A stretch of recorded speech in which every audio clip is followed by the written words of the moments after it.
Hello everyone, how are you? I hope you all are fine. And today we are going to start a new poem. This is third poem of your book, First Flight. And the name of the poem is A Tiger in the Zoo. And this poem is composed by Leslie Norris.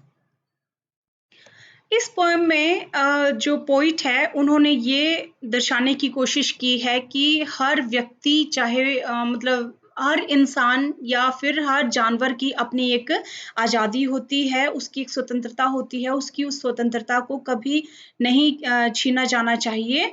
जैसे कि एक कल्पना इन्होंने की हुई है, एक पिंजरे में बंद बाघ और बाहर खुले आसमान में घूमता हुआ जंगली जो टाइगर है, उन दोनों की कल्पना की है कि किस तरह से पिंजरे में कैद टाइगर जो है वो एक-एक स्टेप जो है वो चलता है, गुस्से से भरा हुआ है लेकिन कुछ नहीं कर सकता है। उसको अपनी मर्ज़ी से वो पिंजरे से बाहर नहीं आ सकता है, मर्ज़ी से वो खा नहीं सकता है, पी नहीं सकता है, जो केयरटेकर उसको खाने को देंगे वही वो खाएगा, पिएगा। जबकि बाहर जंगल में रहने वाला बाघ जो है वो पूरी तरह से आज़ाद है, प्रकृति में वो कहीं पे भी वो अपने आवास के आस-पास आ जा सकता है, अपनी मन-मर्ज़ी का शिकार कर सकता है, जो भी वो करना चाहे, जहाँ पे भी वो जाना चाहे, खुले आसमान में वो बड़े आराम से घूम सकता है। रातों को वो किसी गाँव के पास जाकर ज़ोर की गर्जना करके गाँव वालों को डरा सकता है। तो इस तरह से एक ऐसा बाघ जिसे पूरी तरह से आज़ादी है और एक ऐसा बाघ जिसकी आज़ादी छिन चुकी है, इन दोनों की मनोदशा का इसमें तुलना की गई है। और बेटा ये लेसन जो है ना कुछ-कुछ नेल्सन मंडेला वाले लेसन से भी न मिलता-जुलता है। उसमें भी नेल्सन मंडेला यही कहते हैं ना कि व्यक्ति की आज़ादी नहीं छीनी जानी चाहिए। वो स्वतंत्र है हर कार्य करने के लिए, अपनी मन-मर्ज़ी का वो मालिक है। एक जो उसकी मतलब सीमाएँ उसकी निर्धारित की गई है, वहाँ पे वो अपनी सीमा में रहकर अपनी मन-मर्ज़ी का मालिक है। तो गुलामी जो है वो किसी भी हालत में, किसी भी सूरत में अच्छी नहीं होती है, फिर चाहे जानवरों की ही बात क्यों ना हो, उनका असली घर उनका जंगल होता है, वहीं पे ही वो खुश रहते हैं।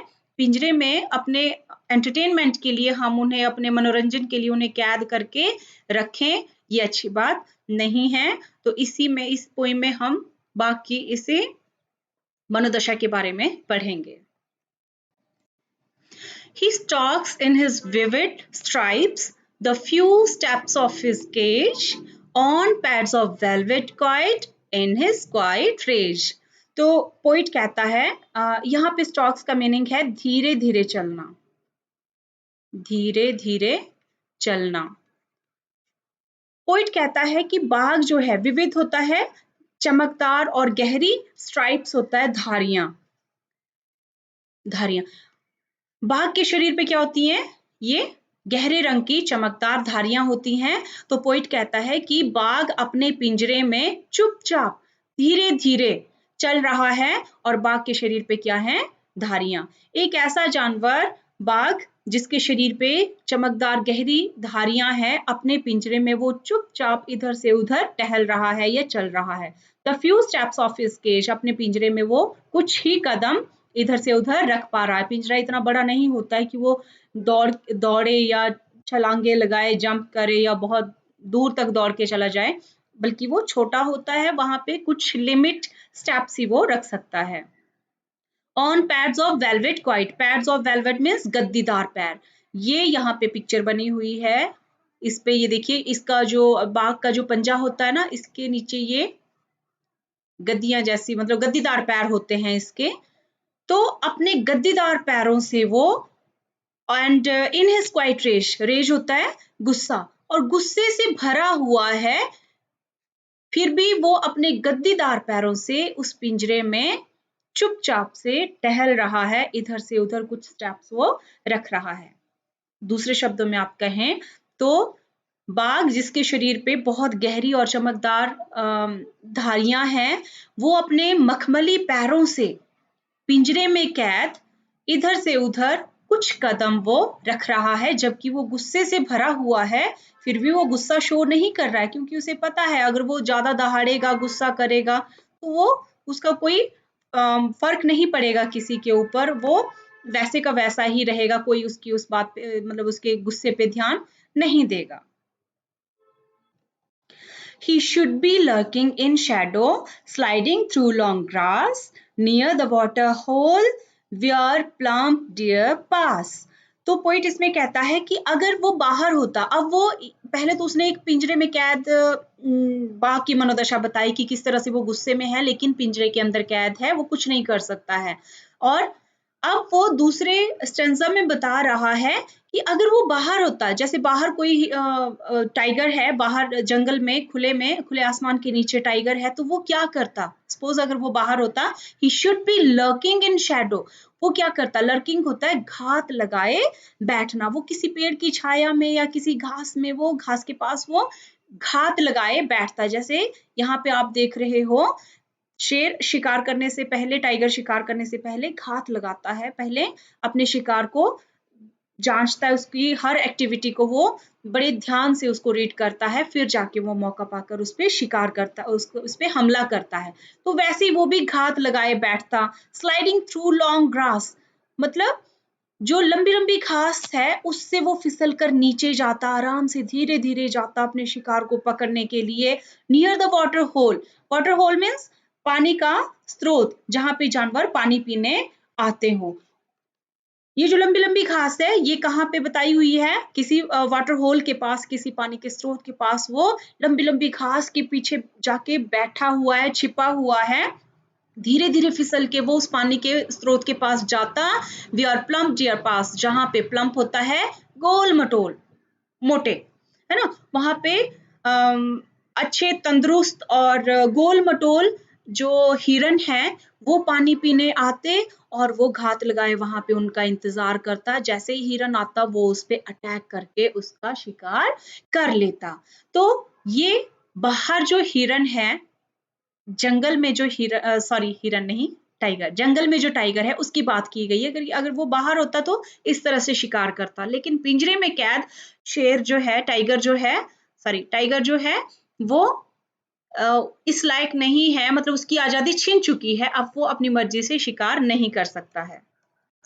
He should be snarling around houses at the jungle's edge, baring his white fangs, his claws, terrorizing the village. अच्छा, अगर वो बाहर होता, जंगल में होता वो टाइगर, तो वो क्या करता? He should be snarling around houses. Snarling होता है गुर्राना।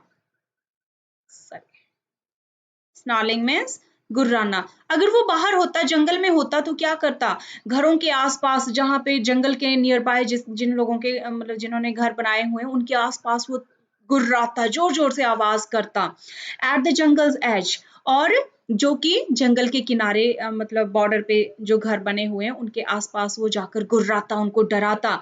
बारिंग his white fangs, white means white, सफेद, एंड फैंग्स मीन्स तीखे दांत। ये जो दांत हैं, इन्हें हम व्हाइट फैंग्स कहते हैं, मतलब तीखे दांत जिनसे शेर अपने शिकार को जकड़ता है, ठीक है? और क्या करता? वहां पे वो उन घरों के आसपास जाके गुर्राता और अपने व्हाइट फैंग्स को दिखाकर, अपने तीखे नुकीले दांतों को दिखाकर वो गांव वासियों को डराता। अपने पंजे और अपने फैंग्स दिखाकर वो क्या करता? लोगों को, गांव वासियों को वो डराता। लेकिन पिंजरे में कैद बाघ जो है वो ऐसा बिल्कुल भी नहीं कर सकता है। वो इन सब चीजों को करने के लिए वो बिल्कुल भी आजाद नहीं है। Next, but he is locked in a concrete cell, his strength behind bars, stalking the length of his cage, ignoring visitors. Poet कहते हैं कि but he is locked in a concrete cell. अब बाघ क्या है? जंगल में आजाद नहीं है, वो कंक्रीट से बनी हुई सेल या कोठरी में अब वो कैद है, वो बाहर नहीं आ सकता है। His strength behind bars, और उसकी जो ताकत है, स्ट्रेंथ मीन्स ताकत, उसकी जो सारी ताकत है वो किसके पीछे है? सलाखों के पीछे। बार मीन्स सलाखें, मतलब उस पिंजरे के अंदर उसकी सारी शक्ति जो है वो कैद होकर रह गई है। Stalking the length of his cage, वो सिर्फ उतना सा ही चल सकता है जितनी उस पिंजरे की लेंथ है, वो उतना सा ही कदम उस पे रख सकता है, उतना सा ही वो चल सकता है। इग्नोरिंग विजिटर, और वो जू में आने वाले, चिड़ियाघर में आने वाले जितने भी विजिटर्स हैं, जितने भी जो भी पर्यटक आते हैं वहाँ पे चिड़ियाघर में सॉरी जानवरों को देखने के लिए, तो उनको देख के उसे कोई हैरानगी नहीं होती है, उनको वो इग्नोर करता है, अनदेखा कर देता है। He hears the last voice at night, the patrolling cars, and stares with his brilliant eyes at the brilliant stars. तो वो क्या करता है? He hears the last voice at night. वो रात की आखिरी आवाज तक अपने पिंजरे में बैठ के सुनता है। रात के समय जो वहाँ पे आवाजें, मतलब जो केयर टेकर हैं वो इधर उधर जाकर जानवरों को चेक करते रहते हैं कि जानवर अपनी जगह हैं, उनको खाना पीना मिल गया, ये सारी चीजें वो देखते रहते हैं। तो और लास्ट मतलब जो वॉइस होती है उसको वो सुनता है द पेट्रोलिंग कार, और पेट्रोलिंग कार मतलब कोई पुलिस की गाड़ी या फिर जो केयर टेकर वहां पे होते हैं उनकी प्रोटेक्शन, जू की प्रोटेक्शन के लिए जो सुरक्षा कर्मी होते हैं, वो पूरे जू का चक्कर लगाते हैं गाड़ी में बैठकर कि सब कुछ नॉर्मल है या कोई प्रॉब्लम तो नहीं है, कोई ऐसा जानवर खतरनाक जानवर पिंजरे से बाहर तो नहीं निकल आया है, या कोई जानवर बीमार तो नहीं है। तो इस तरह से पेट्रोलिंग उनकी होती रहती है ना।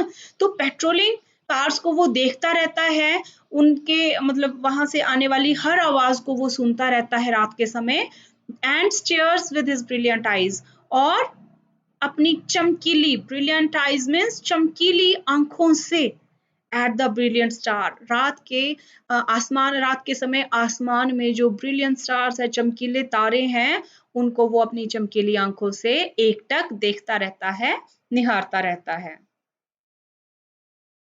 So this is the poem, and theme of the poem is number 1, helplessness and pain of a tiger in cage. इसमें पोइट ने क्या आपको दर्शाने की कोशिश की है कि एक टाइगर जो है वो केज में, एक पिंजरे में कितना हेल्पलेस वो महसूस कर रहा है, ना वो अपनी मर्जी से खा सकता है, ना वो कहीं आ जा सकता है, इवन वो गुस्सा भी नहीं दिखा सकता अपनी मर्जी से पिंजरे में, जबकि बाहर जो टाइगर है वो हर तरह से, हर काम के लिए, खाने पीने के लिए, शिकार के लिए, आने जाने के लिए पूरी तरह से वो आजाद है, लेकिन पिंजरे में उसकी वो आजादी छिन चुकी है। फिर है next is animal should not be caged for a human entertainment. Animals जो है, जानवर है जो है, चाहे वो पशु हो या फिर पक्षी हो, उन्हें मनुष्यों को अपने एंटरटेनमेंट के लिए, अपने एंजॉय के लिए, अपने मनोरंजन के लिए उन्हें केज में, मतलब पिंजरे में कैद नहीं करना चाहिए। They should live happily in the jungle. जंगल उनका असली घर है, उन्हें वहीं पे ही खुशी से रहने देना चाहिए। तो ये थी बेटा आपकी पोएम। कल इससे रिलेटेड असाइनमेंट में आपको सेंड करूंगी। तब तक के लिए thank you and good bye.